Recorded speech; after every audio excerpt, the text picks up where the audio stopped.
안녕하세요, 유수입니다. 오늘은요, 힘든 일을 겪어도 금방 괜찮아지는 사람들의 6가지 특징이라는 제목으로 여러분들과 좋은 시간을 함께 하도록 하겠습니다.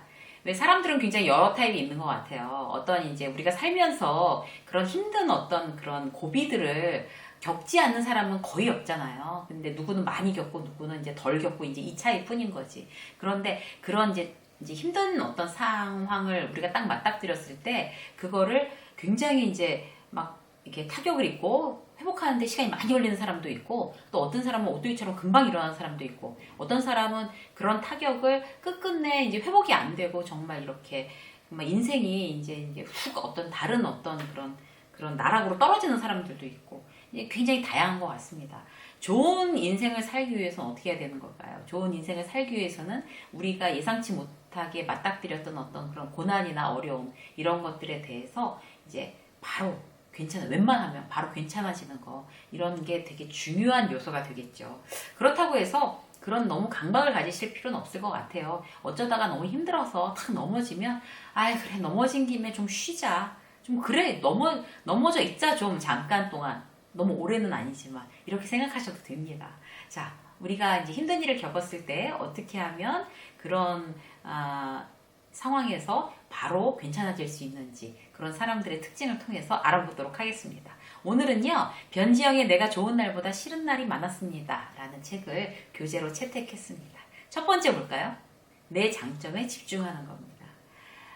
그 단점도 있고 장점도 있고 누구한테나 그렇죠. 그런데 이제 사람들이 좀 다른 것 같아요. 내가 갖고 있는 단점이 내 컴플렉스라서 굉장히 그거를 어떤 이렇게 남한테 보여주기 싫어서 거기에 대해서 이제 막 가리거나 아니면 그걸 어떻게 보완하려고 굉장히 애를 쓰는 사람들이 있고 나의 단점 뭐 어쩔 수 없이 난 단점이야 뭐 어떡하라고 이러면서 나의 장점에 집중하는 사람이 있는데 그 힘든 일을 겪으면서 바로 괜찮아지는 사람들의 이제 공통된 특징은 내 장점에 집중하는 겁니다. 단점은 보완해봤자 평타를 치는 거잖아요. 그냥 평타를. 그런데 장점에 집중을 하면 굉장히 스페셜리스트가 될 수가 있어요. 그래서 내가 갖고 있는 장점이 단 한 가지라도 그걸 굉장히 이제 그 나의 아주 다른 사람들이랑 완전히 경쟁력이 될 수 있도록 그렇게 차별화시키는 거. 그런 게 요즘 세상에서 굉장히 중요한 일인 것 같습니다. 예를 들어 볼게요. 남 앞에 나서는 거 굉장히 싫어하고 내가 소심한 성격이고 이제 그래서 이렇게 동기들 중에 이제 내가 진급이 굉장히 늦은 거예요. 남들 다 진급되는데 리더로 하기에는 너무 사람이 소심해 부끄러움을 너무 많이 타. 남 앞에 나서는 것도 싫고 싫어하고 이래서 이제 누락돼서 어떤 그런 어려움을 겪는다고 치자고요. 그러면 난 안 되나 봐 이러고 이제 탁 있는 게 아니라 본인의 그 단점 놔두고 본인의 장점 본인은 굉장히 숫자에 강한 거죠. 그럼 이걸 가지고 회사 안에서 스페셜리스트가 돼야 되는 거죠. 회사의 모든 어떤 재무 상태에 대한 그런 숫자에 대해서 아주 거의 훤하게 어떤 거에 대해서 이제 물어보면은 저 사람, 김대리, 김과장, 김 차장 그 사람은 완전히 그 회사 안에 모든 그 숫자에 대해서 완전 그냥 빠꼼이야. 그렇게 자신의 장점을 이제 극대화시키는 게 바로 이제 이 사회에서 살아남는 굉장히 중요한 경쟁력이 됩니다. 그래서 내가 막 혹시나 막 힘들더라도 나의 장점이 뭔지 거기에 집중하면 반드시 그런 내가 겪는 어려움을 쉽게 이제 이렇게 딛고 이어날 수 있는 방법이 되는 거죠. 한 가지만 더 말씀드리면 저희 아는 지인 중에 그런 지인이 있었어요. 그러니까 이렇게 전문대 출신이라서 그 동기들 중 회사에서 다들 그래도 이제 좋은 대학교 나오고 이랬는데 본인만 어떤 그런 전문대라고 해서 이제 대단히 이제 어떤 컴플렉스가 있었던 거죠. 근데 우리는 국적은 바꿔도 학적은 못 바꿔요. 그렇잖아요. 학적을 바꿀 수는 없잖아요. 그래서 이 친구가 이제 어떤 이제 본인의 장점을 개발을 해야 되겠다. 이 학교가 이제 전문대 출신이라는 거 지금 다시 어떻게 대학교를 다시 어떻게 편입을 하거나 이제 대학원을 가기에도 너무 늦었고 이러니까 나의 장점을 극대화시키는 게 뭘까? 여기에 집중한 거예요. 근데 그 친구가 뭘 잘했나 하면 외국어에 굉장히 이렇게 어떤 그런 쪽으로 이렇게 탤런트가 있었던 것 같아요. 그래서 외국어를 굉장히 잘하다 보니까 이제 처음에는 회사가 이제 그렇게 크지 않았을 때는 외국어가 별로 필요 없다가 이 친구가 워낙 외국어를 잘하니까 이제 외국 바이어들 이제 해외 사업을 이제 시작을 하고 나서는 이 친구가 여기저기 정말 막 불려다니고 정말 임원들과 같이 동행하고 이럴 중에 그러니까 어학을 잘한다는 건 대단한 어떤 그런 무기가 되잖아요. 그래서 그런 걸로 해서 본인의 어떤 동기들보다 굉장히 회사에서 인정받고 결국에 아주 높은 지위까지 진급하고 이런 경우가 있거든요. 그래서 이 친구가 만약에 그냥 자기의 단점에 대해서 무슨 어딜 편입하고 어떤 대학원으로 정말 학력 세탁을 한번 해봐. 이렇게 생각했다라면 그 회사에서 그렇게 성공하지 못했을 거예요. 그런데 본인의 장점, 나는 어학에 강하지. 자, 어학에 대해서 남들 모르게 정말 열심히 해서 실력을 키우자. 이랬던 게 그 회사에서 굉장히 클 수 있었던 그런 방법이었습니다. 이건 굉장히 회사에서 일반적인 사례고요. 어떻게든지 내 장점에 집중하게 되면 그런 직장에서나 아니면 어떤 내가 사업을 하더라도 단점을 보완하는 것보다 훨씬 더 나의 경쟁력을 높일 수 있는 방법이 됩니다. 그래서 좀 힘든 일이 와도 이제 좀 내 집이 더 좋아지려면 난 이런 쪽으로 스페셜리스트야 라는 어떤 그런 부분이 부각되면 훨씬 더 도움을 받을 수가 있죠. 자, 두 번째 볼까요? 지금의 나에 집중하는 겁니다. 지금의 나에 집중한다. 옛날 일로 후회하지 않고 미래에 대해 서운맹랑하게 그렇게 헛꿈을 꾸지 않는 거죠. 왜 너무 자기가 예전에 잘못했던 거에 대해서 막 후회하고 자책하고 그런 사람들 있잖아요. 그런데 후회하고 자책한다고 뭔가 하나라도 바뀔 수 있을 거면 그렇게 해도 좋은데 사실 그렇지 않잖아요. 그런데 그런 에너지가 아까운 거죠. 미래에 대한 것도 마찬가지예요. 지금은 이렇게 내가 별 볼 일 없지만 나중에는 무조건 잘 될 거야. 잘 된다고 생각하면 잘 되니까 이렇게 그냥 노력도 하지 않고 낙천적으로 있는 거는 자기 미래를 굉장히 망치는 방법입니다. 그래서 지금의 이 현재의 나에 집중하는 거. 예전에 이제 회사에 이렇게 신입사원들 이렇게 뽑으면 그 중에 유난히 나이 많은 신입사원들이 있어요. 끼어있기 마련이에요. 그러면 굉장히 만학도, 그러니까 대학을 늦게 졸업을 했다든지 아니면 유학을 갔다 오는데 학위를 제대로 못 받고 이제 국내에 좀 세월을 좀 그렇게 많이 이렇게 돌아와가지고 지금 자격을 갖춰서 이제야 신입으로 막 나이 30에 신입으로 들어온다든지 32에 신입으로 들어온다든지 이런 경우들 사실 많거든요. 그런데 그런 이제 고시 공부하다가 또 이제 포기하고 다시 들어오는 경우 이런 경우 있잖아요. 그렇게 되면 이제 이 나이 먹은 신입들은 딱 두 가지예요. 하나는 굉장히 선배들도 자기보다 나이가 어리고 막 이러니까 선배들도 나이가 어린데 좀 맘먹자 이러는 어떤 그런 분위기 때문에 찍히는 그렇거나 아니면 자기 신입 동기들 중에서 자기가 이제 막 그렇게 이렇게 대우를 받으려고 이러다가 또 같은 동기들 사이에서도 이렇게 좀 따돌림을 당하는 이러는 나이 먹은 신입이 있고 정반대로 어떤 신입 같은 경우에는 나이랑 관계없이 어린 선배한테도 깍듯하고 어린 신입들하고도 정말 누가 나이가 더 많은 거야? 라는 걸 모를 정도로 잘 지내고 이러는 나이 먹은 신입들이 있습니다. 그런 사람들이 지금의 나에 집중하는 대표적인 케이스가 되는 거겠죠.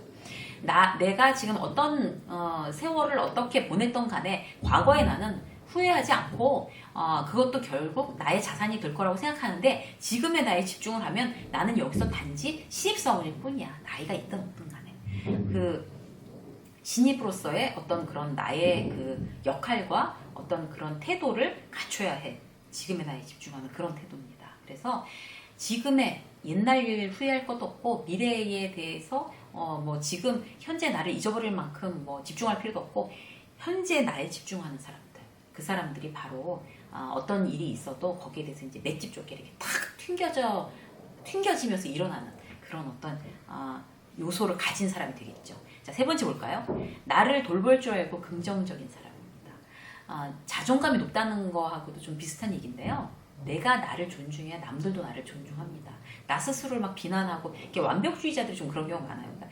잘못하면 막 나 스스로 막 비난하고 막 날 지치게 하고 막 이러는 나를 스스로 괴롭히고 이런 사람들 있잖아요. 그런데 일하다 보면 잘못할 수도 있고 실수할 수도 있고 굉장히 내가 생각지도 못했던 일이 벌어질 수도 있습니다. 근데 그럴 때마다 지금 최선을 다했으니까 괜찮아. 실수한 건 다시 보완해서 이렇게 하자. 그리고 이제 지금 이제 이런 점이 부족해서 이렇게 실수했으니까 더 성장하도록 애쓰자. 이런 거. 나를 성장시키려고 나 스스로에 대한 트레이너가 돼갖고 굉장히 애쓰는 거. 이게 정말 나에 대해서 나를 돌보는 자세거든요. 그리고 중간에 힘들거나 내가 막 너무 피곤해지거나 그러면 지금 내가 굉장히 힘들고 불안한 상태구나. 이걸 나 스스로 좀 나를 돌봐주면서 치유해야 되겠다. 쉬어줘야 될 타임입니다. 아니면 내가 좀 지금은 나에게 좀 뭔가 상을 주고 나를 좀 이렇게 응원해야 될 때다. 뭐 이런 거 있잖아요.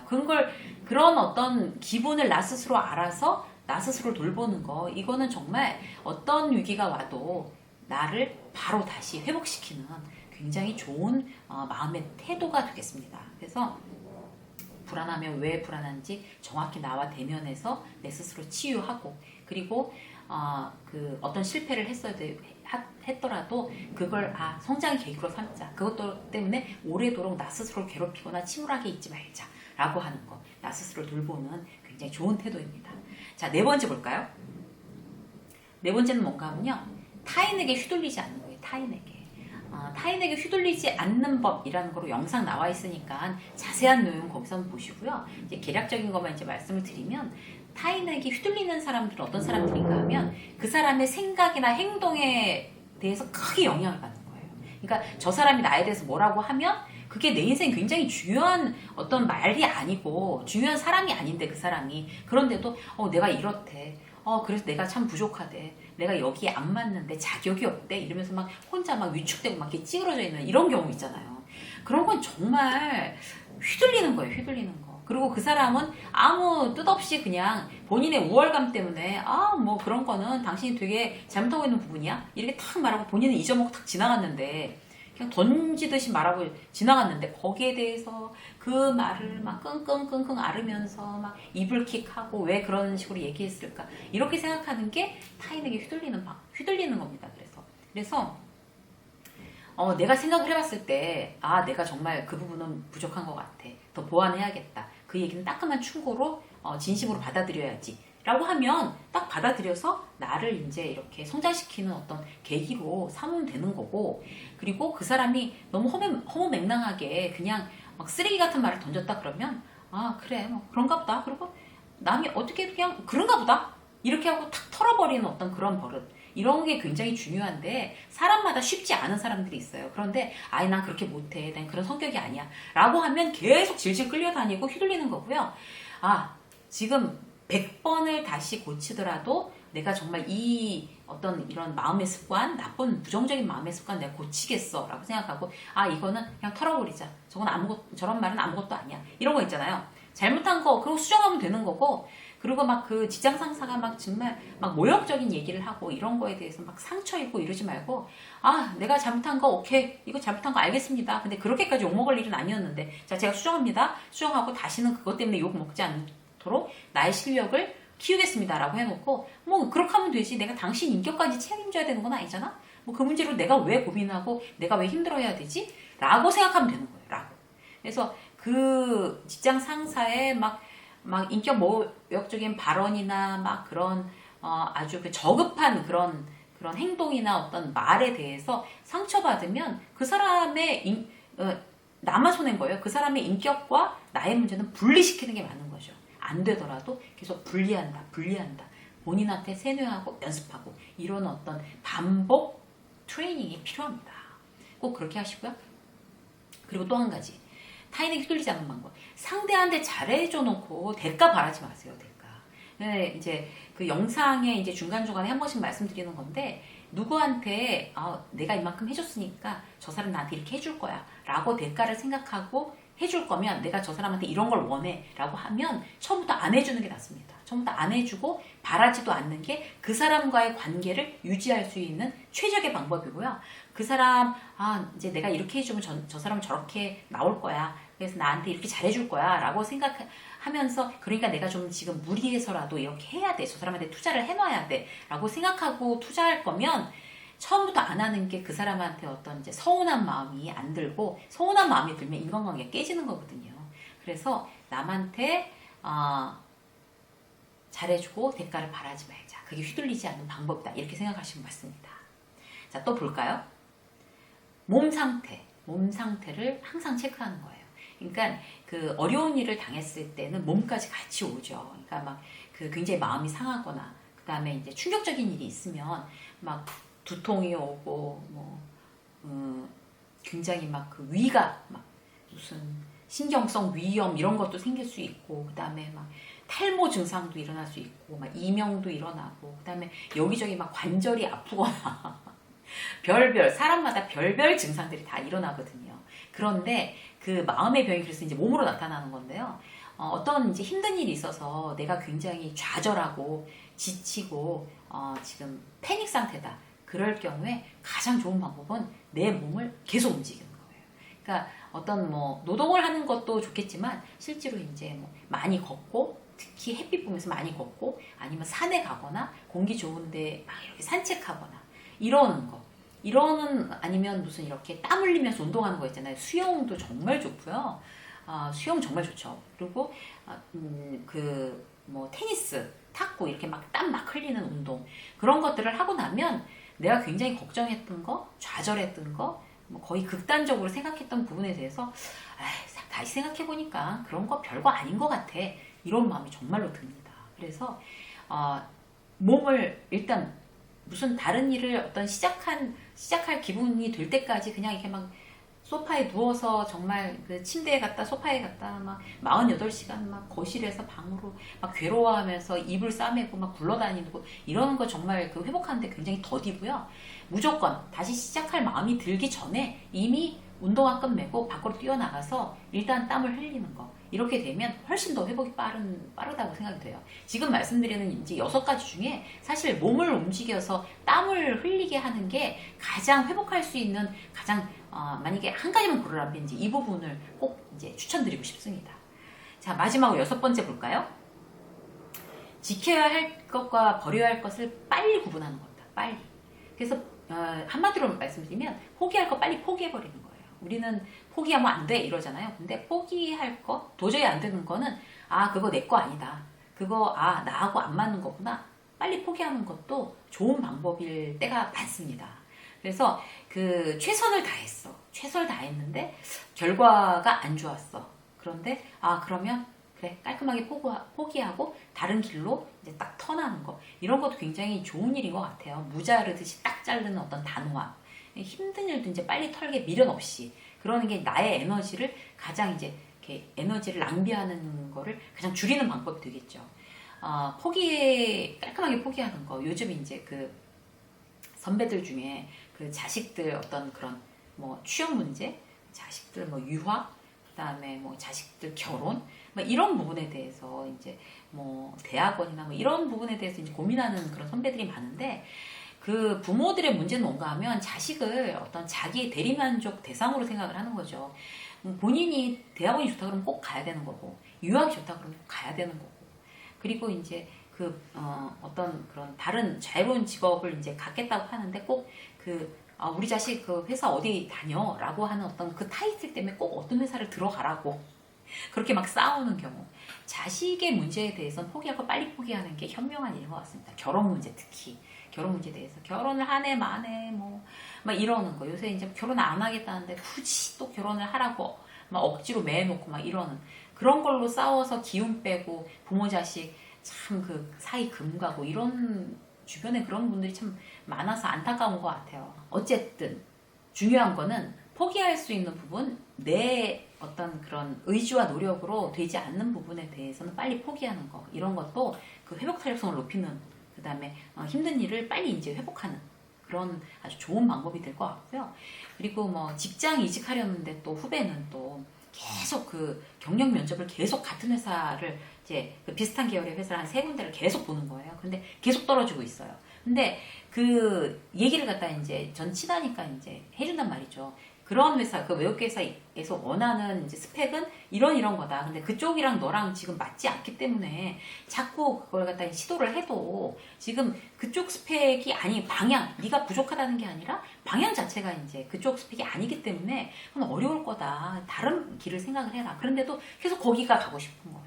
그런데 가고 싶다고 해서 본인이 지금 현실을 정확히 보지 않고 그래도 노력하면 될지도 몰라라는 걸로 그렇게 시간 낭비를 하고 있는 거는 굉장히 어려운 일이죠. 혹시 내가 정말 안 되는 건데 굉장히 미련을 갖고 아직까지도 시간 낭비를 하고 있는 건 없을까? 내가 지금 추구하는 어떤 인생의 일 중에 라는 걸 다시 한번 이렇게 체크해 보시는 그런 계기가 되셔도 좋을 것 같아요. 자, 오늘은 여러분들하고 같이 힘든 일을 겪어도 바로 괜찮아지는 사람들의 6가지 특징에 대해서 알아봤습니다. 힘든 일 중간중간에 오죠. 그리고 언제 올지도 모르고 그게 이제 인생인 것 같아요. 그렇지만 그런 일이 왔을 때 바로 괜찮아지기 위해서 이 6가지 특징을 오늘 곰곰 되씹어보는, 그래서 여러분들 걸로 탁 소화시키는 그런 날이 되시기를 응원하겠습니다. 유세미의 직장서 오늘 여기까지 하겠습니다. 고맙습니다.